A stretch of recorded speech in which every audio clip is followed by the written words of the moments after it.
अलग ही पहचान रखता है। बाजारों और विज्ञापनों में तो इस रंग का बहुत ज्यादा इस्तेमाल होते हुए आपने देखा ही होगा, लेकिन क्या आपने सोचा कि ये रंग इतना जरूरी हो जाएगा कि चुनाव को भी अपने रंग में रखने की ताकत रख सकता हो। हाय, मेरा नाम ज्योति है और आप एचआर ब्रेकिंग न्यूज देख रहे हैं। फरवरी में देश के 5 राज्यों में चुनाव होने हैं। कहने को तो ये सभी राज्यों के चुनाव नतीजे बहुत ही जरूरी है, लेकिन सभी की नजरें मुख्य रूप से यूपी और पंजाब पर टिकी हुई हैं। वहीं बात की जाए राजनीतिक पार्टियों की, तो सबसे बड़ी टक्कर यूपी में देखने को मिल सकती है। सभी पार्टियां अपने अपने तरीके से वोट बैंक तैयार करने में लगी हैं। इसी बीच महिला वोटर्स पर खासा ध्यान दिया जा रहा है। यूपी में योगी की महिला सुरक्षा के नारे की बात कर रही है प्रियंका की मैं लड़की हूँ, लड़ सकती हूँ की विज्ञापनों से लेकर मुद्दे भी गुलाबी किए जा रहे हैं। कांग्रेस नेता प्रियंका गांधी ने महिलाओं के लिए घोषणा पत्र जारी कर कहा कि 40% टिकटें महिलाओं को दी जाएगी। इसके साथ ही उन्होंने महिलाओं की शिक्षा, सम्मान और स्वावलंबन सुनिश्चित करने का दावा किया। प्रियंका गांधी ने लड़की हूँ, लड़ सकती हूँ जैसा नारा भी दिया।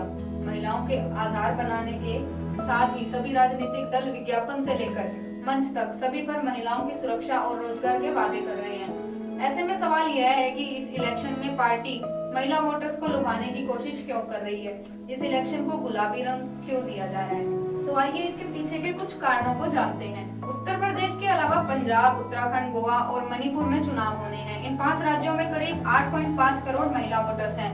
इनको लुभाने के लिए सभी पॉलिटिकल पार्टीज जोर आजमाइश कर रही हैं। विधानसभा चुनाव की बढ़ती हुई उस गुलाबियत को समाज सेविका रंजना ने कुछ यूं तंज किया।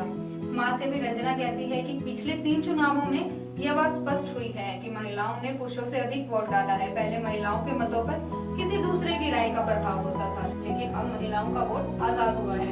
इस स्वतंत्रता के पीछे का कारण है कि पंचायती राज्य में महिलाओं का मोबाइलाइजेशन किया गया और पिछले सालों में राज्य और केंद्र सरकार द्वारा महिलाओं के लिए योजनाएं बनाई गई। इन घोषणाओं का महिला वोटर्स पर असर पड़ा है। अब महिलाओं की राजनीतिक चेतना जागी है। 2022 में विधानसभा चुनाव में प्रियंका गांधी ने लड़की हूँ, लड़ सकती हूँ जैसा नारा देकर महिलाओं के अंदर छिपे और सोए हुए आत्मविश्वास को जगाया है। Research centre for the study of developing society का सर्वे बताता है कि 58% महिलाएं महिला उम्मीदवार को वोट देना चाहती हैं।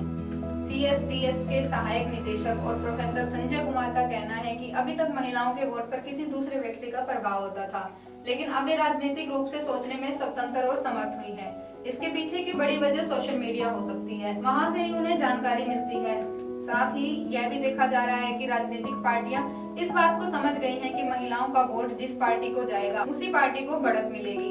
अभी तक जो जाति के आधार पर राजनीति होती थी, अब महिलाओं के मुद्दे आने पर उनसे रोक लगेगी। लेकिन राजनीतिक पार्टियां महिलाओं को भी जाति के आधार पर बांटने से बाज नहीं आती और शायद कुछ इस जाति के आधार पर बांटने वाली और बटोरने वाली राजनीति को सुधरने में अभी वक्त लगेगा। अब महिलाएं स्टैम्प पेपर बनकर नहीं रहना चाहती। वे राजनीतिक मामलों की समझ में पुरुषों के पीछे नहीं है। महिलाएं भी राजनीति को बतौर करियर देख रही हैं। वही बात करें पहली बार वोट करने वाली युवतियों की, तो इस बार पिछले 10 साल की तुलना में पुरुषों के मुकाबले महिला मतदाताओं की संख्या बढ़ी है। यूपी में 8 करोड़ पुरुष और 6 करोड़ महिला मतदाता है। वहीं युवा मतदाताओं की बात करें तो 3.8 करोड़ है। इस बार 18 से 19 साल की उम्र के कुल 14 लाख मतदाताओं के नाम नए जोड़े गए हैं। युवा मतदाताओं की सूची कुल 19.9 लाख की है, जिनमें से 10.6 लाख पुरुष और 9.2 लाख महिलाएं हैं, जबकि 547 ट्रांसजेंडर हैं। यह चुनाव गुलाबी कहा जा रहा है क्योंकि हर पार्टी महिला मुद्दों को लेकर ही बात कर रही है। इस सवाल पर महिलाओं का कहना है कि पार्टियां हमारे लिए तो बात कर रही हैं, पर हमसे पूछने कोई नहीं आता। क्या सच में हमें फ्री चीजों की जरूरत है या हमें अपने सही हालात और माहौल चाहिए? इलेक्शन नीला, हरा या कोई भी रंग इख्तियार कर ले, लेकिन महिलाओं के अंदर गुस्सा लाल पीला होने से कोई नहीं रोक सकता।